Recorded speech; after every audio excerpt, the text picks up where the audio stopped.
man, what is your personal stacking goal? And your answer was so impactful to me. Like it was like, because it made me open my eyes a little bit more. It's like, Nico, you don't understand.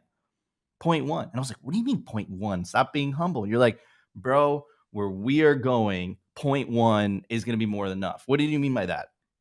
Again, infinity divided by a million or by 21 million, and infinity is going to get bigger on a Bitcoin standard. Like any amount of sats that you can get at today's price is going to perform extremely well. And then when you kind of forecast out, like, how many people are going to have X amount of Bitcoin, like what is the buying power of X amount of Bitcoin, you realize that you just don't need that many sats to be disgustingly wealthy. So what you should really be focusing on is whatever amount of sats that you can buy at today's value and then get across the finish line, safely, and focus on not necessarily just accumulating, but actually accumulating and not losing. I firmly believe that a lot of the Bitcoiners that we know and love today, they probably are hitting their peak, their top sat count.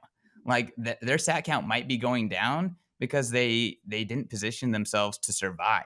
Because I think like your anti-fragility as an individual, as a family, as a business, like that is going to be way more in jeopardy than like, is Bitcoin going to survive? I think Bitcoin's for sure going to survive. And then, the value of a sat, if it survives, if it becomes the standard, is just going to be, it's way more than any of us are talking about.